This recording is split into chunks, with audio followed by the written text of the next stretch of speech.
Hello, this is Jacob at Sutherland Chevrolet in Nicholasville, Kentucky. I'm here today to show you our C8 Corvette. I'm going to kind of walk around the outside here and then show you all the goodies on the inside. Of course, it is mint condition as you would expect it to be, being this new. On the remote here, of course, you've got a lock and unlock up at the top, and then here you've got the remote start in the middle.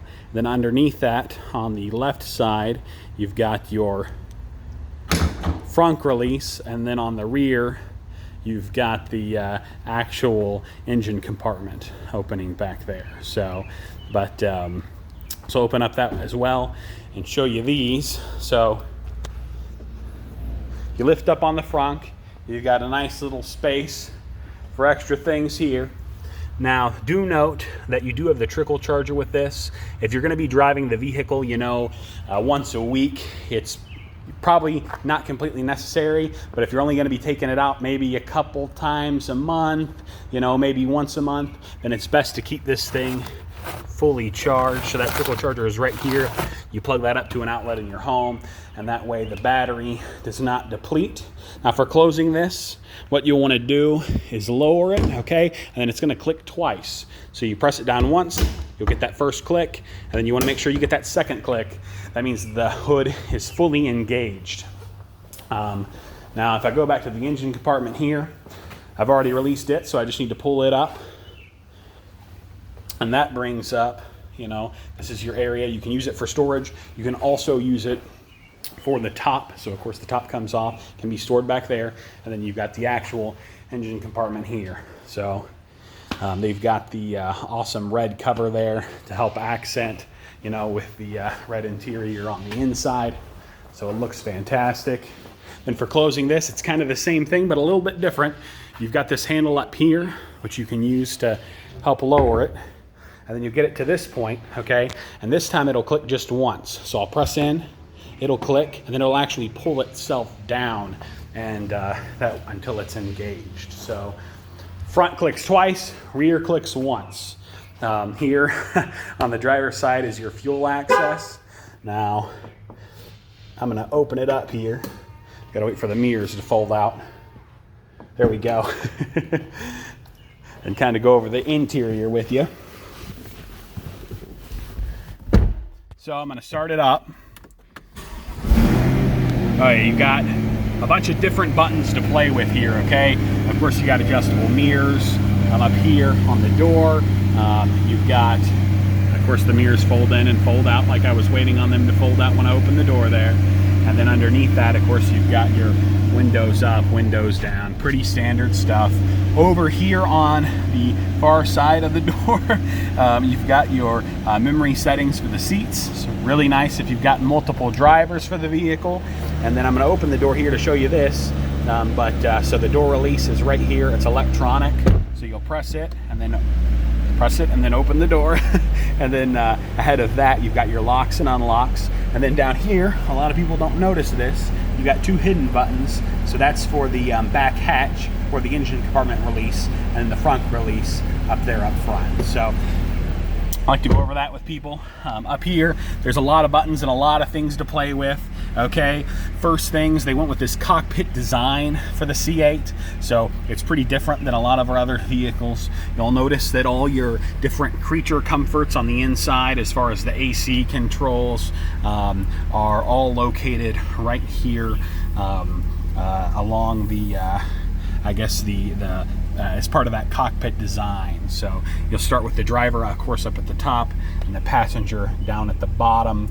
So you've got cold seats, heated seats. Of course, you've got dual zone climate control here. So, but other than that, it's pretty standard fare, just laid out a little bit differently, but it's very natural. Your hands resting position, if you're at a stoplight and you take your hand off the steering wheel for a moment, it's not too far right there. So you've also got some other controls up here that we'll go over in just a minute. So I went over the door. If we kind of go left to right here, you'll see on the steering wheel, you've got your cruise control over here on the far left. You've got the Z mode, which I'll come back to in a moment. Of course, you've got your horn. And then over here on the right of the steering wheel, you've got your heated steering wheel here. Underneath that, you've got your voice assistant, as well as this button will answer phone calls, and then the button underneath it will hang up on phone calls. And then these buttons here are all for navigating the digital instrument cluster. Now you can get very detailed with the digital instrument cluster. It will show you all kinds of different information, like fuel economy, the status of your tire PSI, different things like trip information, oil temperature, all kinds of different information can be displayed up there. So that's probably something that's best gone into detail in person a little bit. But I can also send you some videos that go over that in great detail. You can also set it up to all the different drive types. So if you want it to show different information in the touring mode versus the track mode, you can do all that. If you want it to show different information in the sport mode, you can have that adjusted pretty specifically to your desires. So they've gone all the way with the vehicle, to say. Now back to the steering wheel here. You've also got these buttons kind of hidden behind. So over here on the left side, they'll go through your different favorite stations on the stereo. And then over on the right side, of course, are your volume adjustments for volume up and down. Behind the steering wheel, you've got these paddles, okay? So your minus gear paddle and your plus gear paddle over here on the right. So even though it is a dual clutch automatic transmission, they want to give you the ability to shift up and down gears as you please, and that's what those are there for. Now, it also has a mode where if you pull both of them back at the same time and you're at a stoplight, you can actually use the gas to kind of rev the engine. So it basically de-engages both the clutches for that. So pretty awesome stuff to get you excited there. And then further behind the steering wheel, of course, you've got your light adjustments over here on the left side, and then over on the right, you've got your windshield wiper adjustments there. You know, spraying the windshield wiper, changing the intermittent options, all of that. So.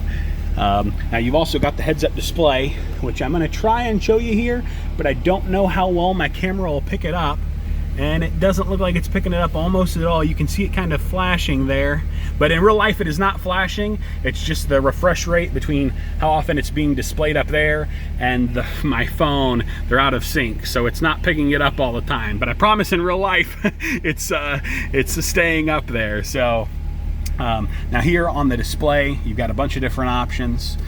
So of course you've got built-in navigation. You can connect to your phone via Bluetooth. You also have Apple CarPlay and Android Auto, which have become very popular because you can connect your phone to the vehicle and actually use your phone's navigation. It'll show up all here on the display, so it's really neat. You can also use some other different apps from your phone, like Pandora. The vehicle has Wi-Fi built in, so of course that is something that you have to pay OnStar for, but you do get a trial with that as well for purchasing the vehicle, so you can test it out and see if it's something you find useful. But it's the vehicle has a very strong antenna on the top of it, so it will actually, a lot of times if you're connected to that Wi-Fi, it'll allow you to get a better phone signal than you would traditionally just using your phone. But I'm happy to go over that in more detail with you. You also have down here, you have this user setting. It's not completely useful for everybody unless you've got multiple Chevy vehicles that have it, but basically you can save all your vehicle settings to your email address and then pull them up on a different vehicle. So let's say you were renting a C8 sometime in the future, you could actually go into that rented C8, put your email address in there, and it would take all of your settings and download them onto that vehicle, and then it's just like you're driving your own. So pretty useful, but not everyone is going to be able to make use of it just yet. If we go here into settings, there's a bunch of different stuff to play with as far as how the vehicle acts. If you don't want the horn to honk, like see up here at the top, there's system, which is mainly just like date and time language, that kind of stuff. Apps, you can download different apps through there. You can also turn on and off the Apple CarPlay, but it's something that I would personally leave on. But vehicle, this is where the heart of what you want to play with is, because there's just a lot of different options here. So you can change the way, like the blind zone alert system and the park assist, rear cross traffic alert. If one of those you don't like, you don't want it beeping at you, you can adjust those things there. You also have two things at the top here that are very important, and go back to something I mentioned earlier. The Z mode is this button at the top. So you can change the way, it's basically a performance mode that you can tune yourself. Engine sound, track is going to be the loudest, and sport is going to be a little bit more subdued until you actually press down on the gas, and then tour is going to be the most subdued exhaust sound. So you can adjust those to whatever style you like. I like the track because it's a little more flamboyant. Steering, you can change how tight the steering feels as well. So you can set this up to your heart's content, and then you can get to it very easily just by pressing this Z button on the steering wheel. So when it's lit up like so, boom, we're in that Z mode. So now it's got that track engine sound. It'll be very aggressive.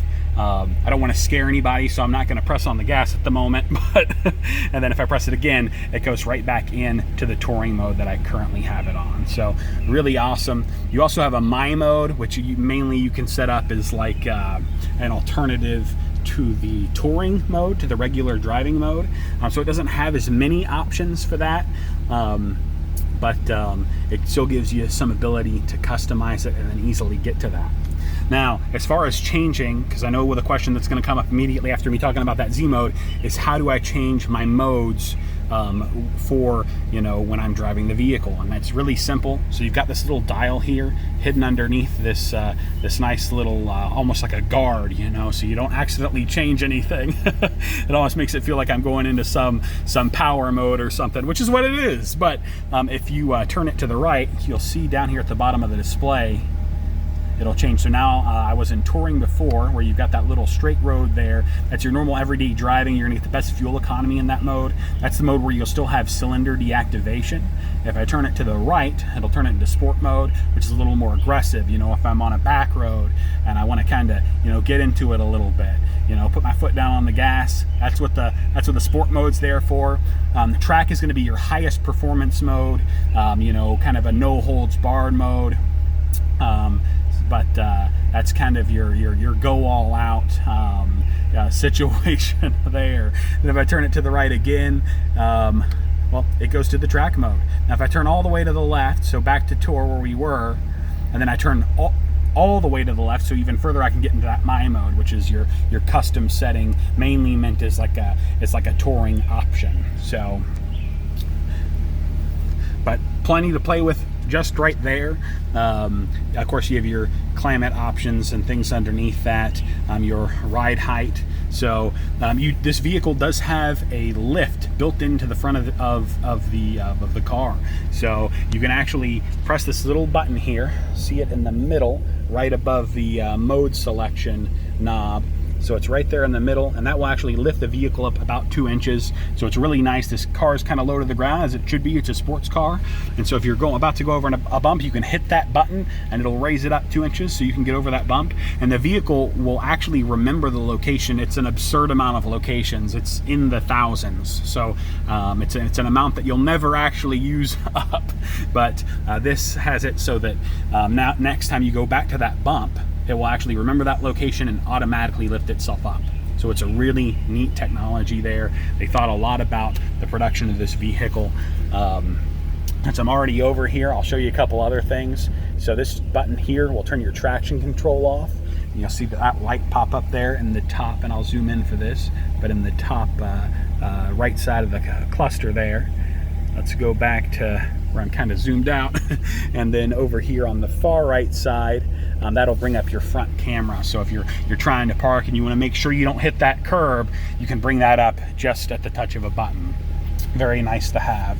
So let's go back to where we were here. And then other things I want to show you that are really awesome here. So you've got this Pdr mode. So I scrolled over to the right and I press on the Pdr. Now we need a SD card to actually take advantage of this, and it'll give you this little thing here that according to laws, the Pdr may not be legal in certain states. In Kentucky, I don't think you have to worry much about that. But here, when we have an SD card, again, I have to have that to kind of show you all the details, but you can actually have it, record your driving experiences. I have a customer that actually has it set up so that anytime the vehicle is running, it's recording, which is very nice. It'll automatically delete your old video, but he really likes it that way in case there's some kind of accident or something like that. it's all on tape, so to speak, and so he likes that as far as a safety thing. But the other use for it is using it, you know, if you're at a track or you're driving quickly and you want to record that data and show your friends, you have a way to do that. You can also download it to an application on your computer as well from the car. So it's pretty neat that they include that here. That's about all I can think to go over at the minute. Now over here on the passenger side, you've also got this button up in the top center in between the vents. That's your release for the glove compartment. And then of course you've got memory seats over there for the passenger, and then your window adjustments there, lock and unlock for the door. Pretty self-explanatory stuff. Then back here, one last thing I forgot. So you've got that center channel speaker back here, but then you've also got this little place you can put your phone. It has a wireless charger built in, so you can charge your phone that way. And then the top as well is that semi-translucent top. It's very nice. So I like it because I get claustrophobic. You know, I'm 6'4". I don't fit in a lot of vehicles very easily, but I like it because it kind of, you know, I get some of that sunlight in. It still is tinted, so it's not all that sunlight beaming down on your head, but it's nice to be able to look out and see the sky. Of course, you can completely take that off and put that behind the engine compartment, but I think that's about as much as I can think to go over at the moment. If I think of anything else, I'll let you know. If you have any questions, just give us a call or talk to Don, and we'll talk to you soon. Have a good one.